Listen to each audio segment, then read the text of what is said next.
berbicara tentang prayer that the heaven long for, doa yang dirindukan surga.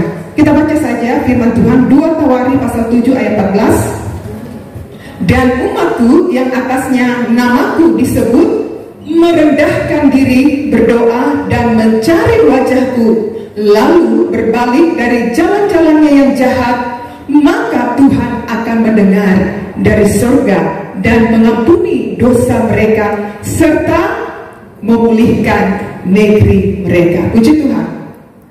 Sedikit saya jelaskan tentang ayat ini, satu perikop ini. Ayat ini adalah bagian dari jawaban Tuhan kepada Salomo setelah ia selesai membangun rumah Tuhan atau Bait Allah Yerusalem.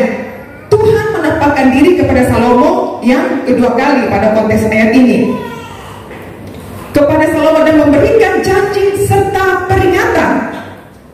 Tuhan menyatakan bahwa jika umat Israel berpaling darinya, mengalami hukuman seperti kekeringan, wabah atau penderitaan lainnya, mereka masih memiliki kesempatan. Ini berbicara tentang favor of God, perkenanan Tuhan. Tuhan memberikan kesempatan bagi mereka untuk dipulihkan, tapi ada syarat.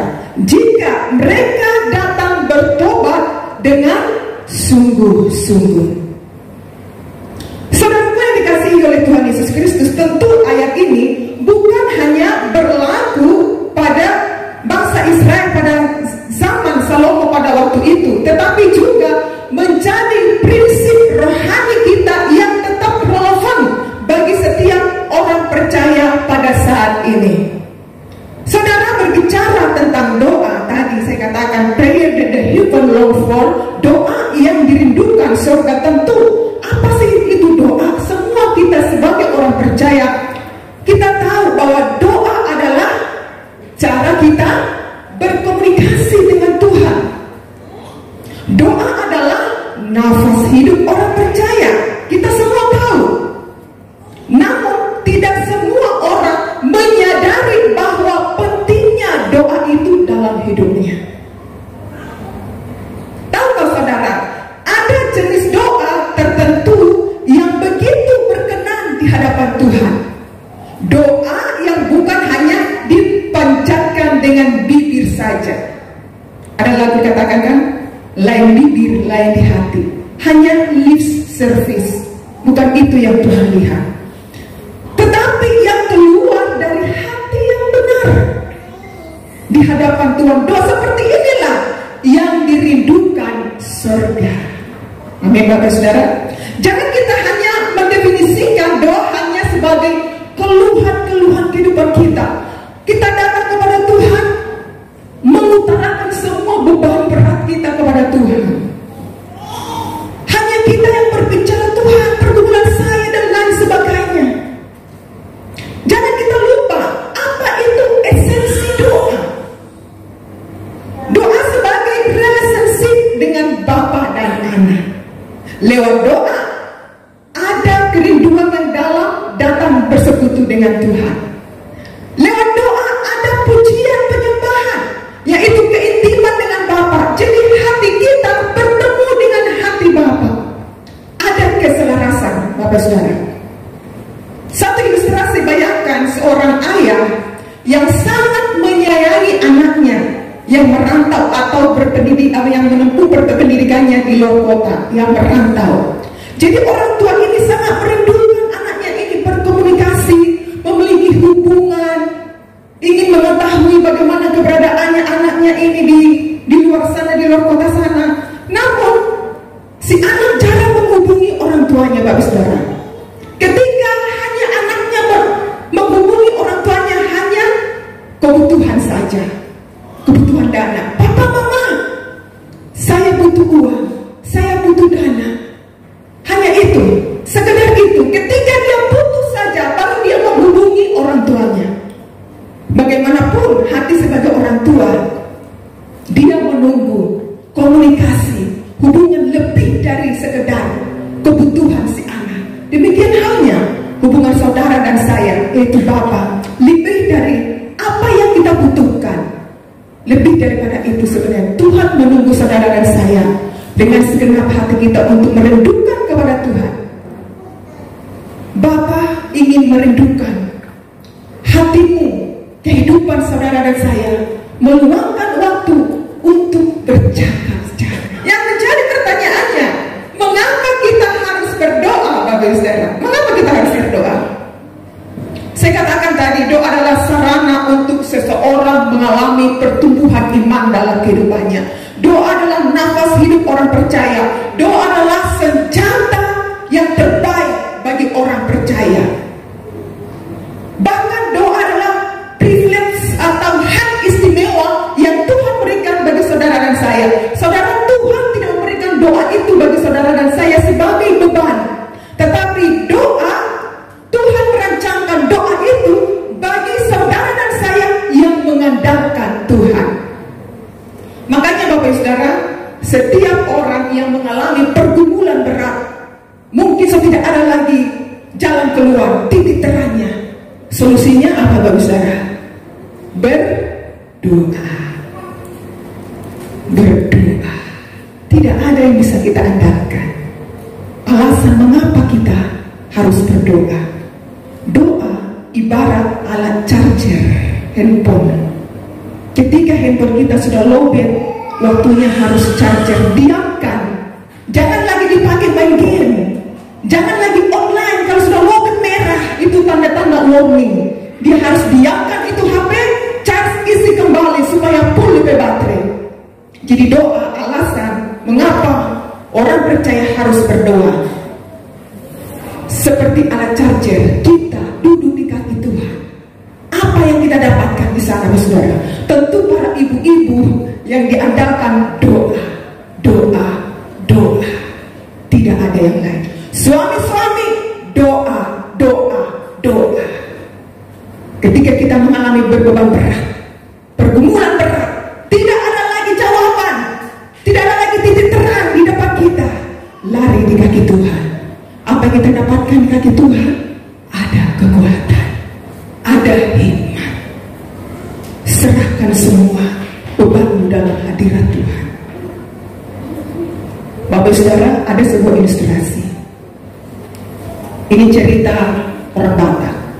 Orang Batak lah ya, saya tidak membawa ini yang lain. Jadi ibu dengan anak. Jadi anaknya ini separuh remaja, perempuan. Jadi anaknya ini dilihat mamanya seperti makan tiga kali satu hari. Pagi, siang, malam, makan lebih dari itu. Dia perhatikan mamanya, kenapa mama saya ini kurang berdoa terus. Nah, satu waktu dia sudah mungkin jenuh lihat mama ini, bosan lihat mama doa terus, tidak ada yang dibikin ini mama ini, hanya doa terus. Nah, satu waktu anak ini berkata, masih remaja, mama, kenapa mama ini saya lihat kurang doa terus kerjanya? Iya nah, orang tua, iya nah, mama doa terus 3 kali satu hari, lebih-lebih orang seperti mau makan. Iya nah, padahal mama kehidupan kita begini-begini ajanya, tidak kaya-kaya, tidak ada perubahan, tapi mama saya lihat tiap hari doa. Jadi mamanya ini mungkin sedikit agak risih mendengar perkataan anaknya. Nah, sini, ambil itu keranjang yang sering mama bawa dari kebun, ambil. Lalu anaknya ini mengambil keranjang. Lantas Bapak Saudara, kalau keranjang yang tiap hari dibawa ke kebun, keranjang itu bersih apa kotor? Kotor, kena debu, iya kan? Jadi anaknya ini ambil keranjang. Ini mama, ayo, mamanya bilang, ayo kita ke belakang rumah kita, di sana ada sungai, bawa keranjang. Baru mama tidak ada isinya, bawa saja, ikut saja apa yang mama perintahkan. Dibawa keranjang ini. Baru mama, keranjang ini mau diapakan mama? Mama perintahkan sama kau, celupkan itu keranjang ke air. Berapa kali mama? Pokoknya ikutin saja perintah mama. 3 kali, celupkan. 1, 2, 3. Sekali lagi mamanya bilang 4. Baru mama, apa yang kau lihat di keranjang itu? Kata mamanya, kosongnya mama. Tidak ada uang, tidak ada apa-apa, tetap kosongnya mama. Dia bilang, iya tetap kosong. Tetapi keranjang itu sudah bersih dari debu dan kotoran. Bapak Ibu, saya katakan sama kau jangan bersungut-sungut ketika engkau datang mendaki Tuhan dan berdoa. Ketika engkau bertekun datang berdoa kepada Tuhan, memang secara kasat mata kita tidak dapat melihat jawaban doa itu. Tetapi lewat doa itu, kekhawatiran, ketakutan, kecemasan yang berlebihan Tuhan singkirkan, Tuhan bersihkan dari hati dan pikiranmu. Jadi jangan berhenti untuk berdoa. Tetaplah berdoa, teruslah bertekun dalam doa sampai Tuhan menjawab doa kita ya nak. Iya ma, terima kasih. Tuhan ubahkan anaknya. Bapak Ibu saudara yang kasih oleh Tuhan Kristus, demikian halnya hidup kita ketika kita bertekun dalam doa. Sekalipun mungkin sekarang belum terlihat jawaban itu, tetapi lewat doa kita menerima kekuatan. Lewat doa kita memiliki ada sukacita, ada pengharapan di dalam Yesus Kristus. Di dalam hati kita, di dalam pikiran kita, Tuhan bersihkan segala ketakutan, kecemasan, kekhawatiran yang berlebihan. Sebab apa? Sebab ada kuasa, kekuatan lewat doa yang dinaikkan kepada Tuhan. Doa orang yang benar bila dengan yakin didoakan sangat besar kuasanya. Doa orang yang benar, garis merah, doa orang yang benar. Yang benar siapa? Saudara saya yang telah diselamatkan oleh Yesus Kristus, yang sudah menerima anugerah Tuhan dalam hidup saudara saya. Lukas 22 ayat 6 mencatat bagaimana Yesus berkata kepada murid-muridnya, bangunlah dan berdoalah supaya kamu jangan jatuh ke dalam pencobaan. Tanpa doa kita mudah lemah, ya, dan menyerah terhadap pencobaan yang kita hadapi. Saudara yang dikasihi oleh Tuhan Yesus Kristus, doa yang seperti apakah yang dirindukan surga?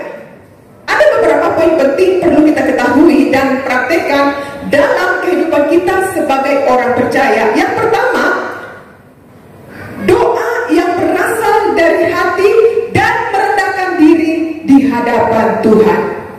Di ayat 14 sana dikatakan, merendahkan diri, berdoa dan mencari wajah-Mu. Tuhan tidak merindukan doa yang penuh kesombongan bagi saudara, atau hanya pamer di depan orang lain saja, tetapi secara pribadi tidak memiliki hubungan intim, relationship dengan Tuhan. Tapi doa yang datang dari hati yang rendah, datang merendahkan diri dan hati yang penuh dengan kerinduan kepada Tuhan, itu yang Tuhan lihat. Contoh Bapak dan Saudara, di Alkitab doa orang Farisi versus doa pemungut cukai. Kita lihat di sana Lukas pasal 18 ayat 10 sampai 15. Kisah ini menceritakan orang Farisi berdoa. Doa yang orang Farisi dengan pemungut cukai. Dua orang berdoa dengan sombong. Apa dikatakan orang Farisi? Alkitab mencatat, saya sudah berdoa 3 kali sehari. Saya sudah berdoa dan berpuasa. Saya sudah memberikan persembahan. Saya sudah memberikan perpuluhan lebih dari orang ini. Dia katakan sama orang pemungut cukai. Apakah itu doa yang dirindukan oleh surga? Tidak. Tapi apa kata jawab Yesus kepada dua orang ini? Dia katakan di sana, orang inilah yang berkenan di hadapanku. Siapa itu? Pemungut cukai. Apa sikap orang pemungut cukai ketika dia datang berdoa di hadapan Yesus? Dia merendahkan diri dengan penuh kerinduan datang di hadirat Tuhan. Dia bilang begini, Alkitab mencatat, Tuhan Yesus, saya ini tidak ada apa-apanya. Saya ini pendosa. Ampuni saya Yesus. Itu yang dikatakan oleh pemungut cukai. Makanya Yesus berkenan kepada orang pemungut cukai. Dalam Mazmur 51:17 berkata, korban sembelihan kepada Allah ialah apa Bapak Saudara? Jiwa yang hancur, hati yang patah dan remuk tidak akan kau pandang hina, ya Allah. Itu Daud. Bukan korban materi boleh, tapi yang intinya hati kita. Roma 12 ayat 1, persembahkanlah hidupmu sebagai persembahan yang hidup, yang kudus, yang berkenan kepada Allah. Mari kita datang ke hadapan Tuhan, akui kelemahan kita, dan datang dengan hati yang penuh kerendahan, rendahkan diri, mengakui kelemahan kita, mengakui segala dosa kita, mengakui segala keterbatasan kita di hadapan Tuhan. Kita mengatakan, Tuhan, tanpa Tuhan saya tidak mampu. Ini keterbatasan saya, ini kelemahan saya tidak mampu Tuhan. Itu yang Tuhan lihat. Doa yang dirindukan surga. Yang kedua, doa yang berfokus pada hubungan, bukan hanya permintaan. Ya, kita meminta kepada Tuhan, tidak salah, tidak salah. Tuhan, saya meminta sama kaya, berkati keluarga saya, berkati usaha saya, berkati masa depan saya, tidak salah, tidak ada salah. Tetapi doa yang berfokus pada hubungan, yang pertama, bukan hanya permintaan. Matius 9:33 di sana dikatakan, tetapi carilah dahulu kerajaan Allah dan kebenarannya, maka semuanya itu akan ditambahkan kepadamu. Hal ini mengajarkan kita tentang prioritas dan keintiman kita kepada Tuhan. Kita prioritaskan Tuhan, maka semua pasti ya iman dengan tindakan kita. Tuhan rindu doa yang tidak hanya berisi daftar permintaan seperti daftar menu, tapi juga doa yang membangun hubungan yang intim dengan Tuhan. Sama halnya seperti dalam sebuah keluarga, Bapak Ibu Saudara, pasangan suami istri, ya. Jadi suami istri harus menjalin hubungan yang baik, komunikasi secara intens. Hei istri-istri, paps minta uang dong, duit. Apa-apa habis minta duit sama suami. Pak, di dapur habis tuh, minta duit. Pak, skincare habis tuh, minta duit. Pak, saya tergoda loh baju itu, minta duit dong. Bukan hanya sekadar permintaan seperti itu di dalam hubungan suami istri. Tetapi tahukah kita, saudara sebagai istri-istri, apa pujinya suami-suami, ya, istri-istri, perhatikan suamimu, apa yang dia sukai dan apa yang tidak disukai. Kita harus memahami suami kita. Cie, ekspresi suami saya, syukur. Tunggu, tahan dulu. Ada suami-suami nanti. Tidak bagus, saudara. Ya, bersyukur ya dapat istri. Tidak selalu begini, tidak. Dia yang pegang uang, dia yang pegang uang. Tapi saya bisa memahami kalau saya ada berkat, dia ada berkat. Nah ini bagusnya dalam suami istri, saling keterbukaan. Yang terbuka, Pak, saya tidak lupa, yang, ya. Ada nggak kalau lebih, boleh nggak sisihkan? Paling begitu. Ya, karena suami saya kepala rumah tangga, dia imam, dia membagi sini dan sebagainya untuk anak, untuk masa depannya. Jadi kalau saya ada berkat juga tersendiri, Pak, sayang, saya ada ini, ayo ini saja. Nah, jadi begitu kalau benar. Jadi istri juga harus dapat memahami suami, saling mengerti, ada komunikasi yang baik. Di sini tidak terjadi pantun ya. Hai istri, tunduklah kepada suamimu. Suami juga, hai suami, kasihilah istrimu. Suami juga seperti itu kepada istri, ya. Demikian sebaliknya, istri juga perlu dikasih sayang, dikasih duit, dikasih perhatian. Nah itu dia. Amin istri-istri. Amin. Haleluya. Tapi yang dimaksud lebih daripada itu adalah soal hubungan kita, komunikasi kita, bukan hanya permintaan. Komunikasi kita, hubungan suami istri. Demikian halnya hubungan kita dengan Bapa. Yesus, kita tahu ya, dia berdoa pagi-pagi benar. Di sana dikatakan pagi-pagi benar apa? Jam berapa itu? Jam 2 dini hari. Dia menyendiri loh. Murid-muridnya lagi tidur, nongkrong. Jam 2 lagi mimpi-mimpi awan-awan. Tapi Yesus, dia Allah, 100% Allah, Yesus. Tapi sisi kemanusiaannya 100% manusia. Mengalami sakit, tekanan hidup. Apalagi dia tahu dia mencela, disalibkan. Kalau bisa cawan ini lakukan daripadaku. Dia duduk berdoa. Dia duduk. Di situ dia penyerahan total kepada Bapa. Disitulah dia menerima kekuatan. Kalau bisa, bukan kehendakku, kata Yesus, melainkan kehendakmu yang jadi. Sisi kemanusiaan Yesus, dia tertekan, dia sangat takut, dia sangat menderita. Tapi ada dikatakan di sana, kehendakmu yang jadi dan bukan kehendakku. Maria dan Marta dalam Lukas pasal 38 dan 42, Maria, kita tahu Maria memilih untuk duduk di dekat Yesus dan mendengarkan dia berkata-kata. Bukan Maria, Yesus ini, tidak. Tapi dia mendengarkan Yesus, perkataannya dia mendengarkan. Apa sikap Marta? Memang di Alkitab Yesus tidak menyalahkan full kepada Marta. Tetapi apa sikap Marta? Dia cuma hanya sibuk di dapur, sibuk ke sana kemari, sibuk aktivitasnya, Bapak Ibu. Nah, apa yang menjadi pelajaran dalam kehidupan kita? Jangan hanya berdoa ketika ada kebutuhan kita. Sudah urgent nih, di sini kita mengalami pergumulan berat. Kita datang berdoa, kita cari Tuhan. Tetapi mari kita luangkan waktu untuk menikmati hadirat Tuhan. Luangkan waktu untuk mendengarkan Dia berbicara. Belajarlah untuk mendengarkan Tuhan dalam doa, pujian. Bukan hanya berbicara menyampaikan keluhan kita. Yang ketiga, doa yang penuh iman dan percaya pada kuasa Tuhan. Ibrani 11 ayat 6 di sana dikatakan, tetapi tanpa iman tidak mungkin orang berkenan kepada Allah.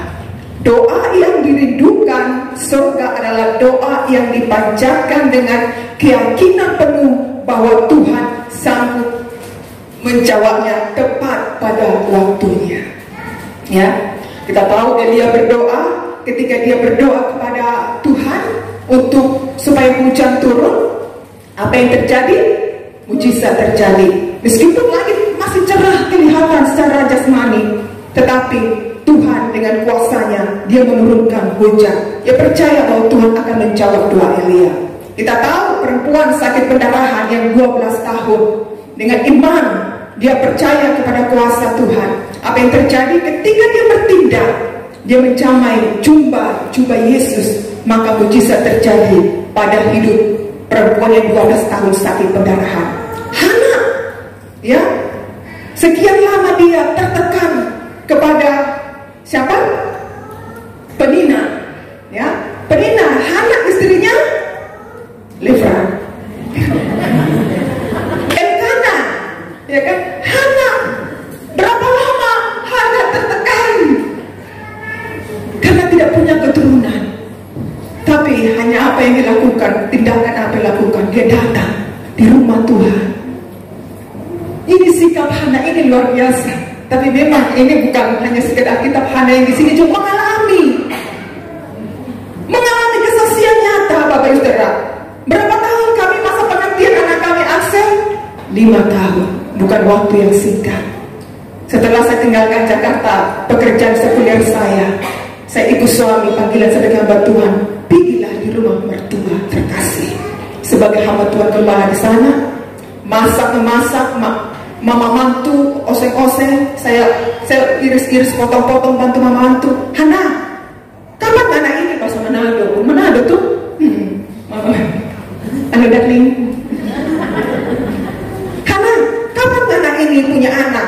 Sesama anak ini nak ngenapi nama Hana dan Alkitab, so tidak punya anak.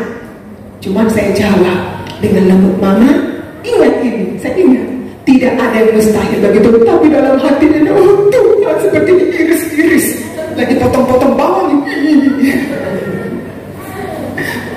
Iya, perih hati ini. Tapi apa yang saya lakukan, Bapak Ibu? Karena ini pastori, ini gereja. Cuma berapa langkah gereja?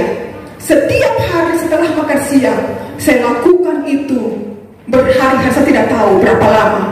Datang di rumah Tuhan, di gereja ini belakang pastori, saya hanya berdoa di gereja, hening, tidak ada suara apapun, saya dengan Tuhan yang tahu. Dan kata-kata terakhir saya katakan, pernah saya saksikan umur 7 bulan saya hamil siapa? Alisa lagi, Axel. Saya saksikan di sana jemaat. Yang terakhir itu luar biasa, saya berdoa. Bukan hanya kata-kata, saya hanya menangis, hanya bibir yang pola kamil seperti Hana, dan kita seperti orang mabuk. Tapi Tuhan melihat hati kita yang hancur, yang remuk. Dengan ketulusan hati, dengan merendahkan diri, saya berlutut. Saya katakan, Tuhan, saya minta berikan saya anak laki-laki. Saya tumpangkan tangan, berikan saya anak laki-laki. Kalau Tuhan memberikan saya anak laki-laki, anak ini akan saya berikan untuk Tuhan, di rumah Tuhan, untuk melayani Tuhan. Saksi yang nyata, apa yang terjadi saya rasakan, Bapak Saudara, semacam tangan besar tapi dingin. Tiba-tiba sakit, saya kaget, tapi saya tidak takut. Saya kaget, ada sukacita dan ada sejahtera, semacam dibukakan itu kandungan. Berapa bulan kemudian saya merasakan demam. Saya bilang sama suami, saya masuk angin atau apa semua. Namanya di kampung, ya, apotek jauh. Saya bilang sama suami saya, beli saya tolak angin. Dia bilang tolak angin. Tapi saya mau minum tolak angin sampai tempat tidur saya. Jangan seperti itu, tidak jadi. Belikan tolak angin 2 bungkus. Tapi saya perintahkan sama suami saya, beli saya tespek. Saya katakan begitu. Dia pergilah ke Motong menempuh jarak waktu sekitar 15 menit ya. Kalau nggak salah 15 menit motor. Tespek besok subuh-subuhnya itu saya berdoa subuh-subuh. Saya tespek apa yang terjadi. Seperti ini subuh-subuh melompat ke jurang di garis 2. Oh puji Tuhan. Mertua apa? Sikapnya, disayang. Jajan apa kamu? Mau pengen makan apa? Enaknya. Tapi itulah dengan kuasa Tuhan untuk mengubahkan kehidupan seseorang ketika kita datang merendahkan diri, merendahkan hati di hadapan Tuhan. Tuhan lihat hati yang remuk dan hancur, Bapak Saudara. Tapi memang karena anak ini hasil doa pergumulan, dan suatu ketika ada Kosena dan jemaat yang sudah lama menyaksikan seperti petir di siang hari, disambar di siang hari ya.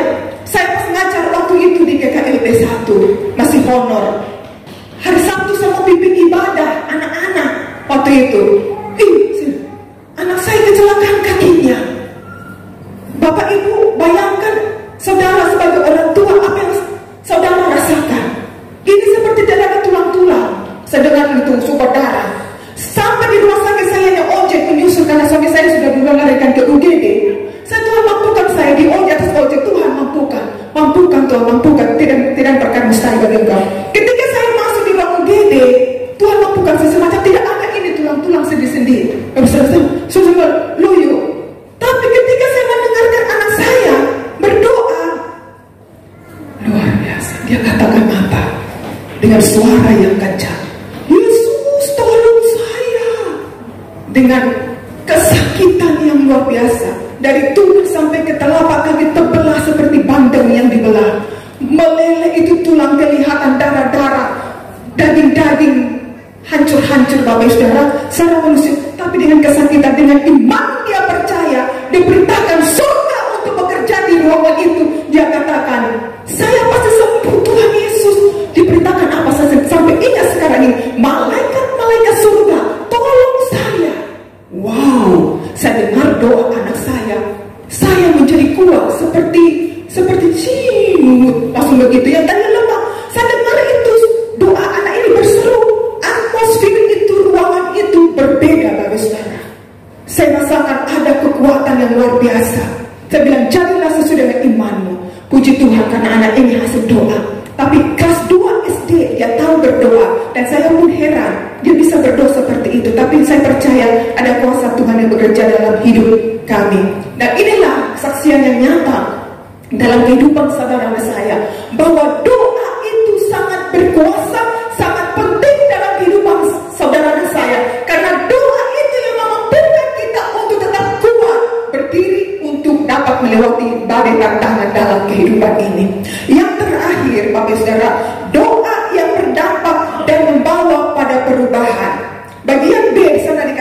berdoa dan mencari wajahku, lalu berbalik dari jalan-jalannya yang jahat, maka Tuhan akan mendengar dari surga dan mengampuni dosa mereka serta memulihkan negeri mereka. Bapak Ibu, doa yang dirindukan surga adalah doa yang membawa dampak nyata dalam kehidupan secara pribadi maupun keluarga maupun komunitas. Ini berbicara pertobatan pada sebuah perubahan karakter, keselamatan, sehingga menjadi hidup yang berdampak. Contoh Nehemia berdoa untuk bangsanya, dan Tuhan memakainya untuk membangun kembali tembok Yerusalem. Dalam Nehemia pasal 1. Petrus, kita tahu ketika dia bicara, Rasul Paulus hanya doa, pujian, penyembahan. Apa yang terjadi? Mujizat Tuhan terjadi dan Tuhan membebaskan mereka. Kita sebagai orang percaya, Bapak Saudara, jangan hanya berdoa untuk diri sendiri. Mari kita ubah pola doa kita di hari-hari ini. Saya jujur persiapkan ini firman, saya bergumul dengan Tuhan. Saya bilang sama suami saya seperti membaca tanah di sawah. Tuhan, apa? Saya harus duduk jam 3 subuh untuk mempersiapkan supaya apa yang Tuhan mau. Sekarang ini ubah pola doa kita.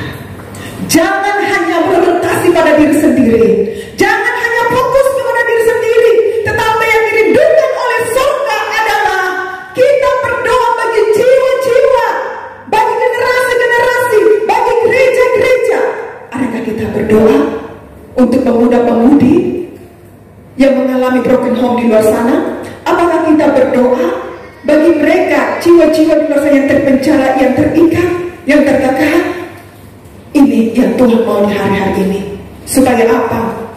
Supaya keselamatan terjadi, pertobatan terjadi lewat doa-doa saudara dan saya. Jangan hanya berorientasi pada diri sendiri, tapi mari kita tetap arahkan dan mengubah pola doa kita menjadi pola doa yang menggerakkan surga, yang menghadirkan kemuliaan Tuhan, yang menghadirkan hadirat Tuhan.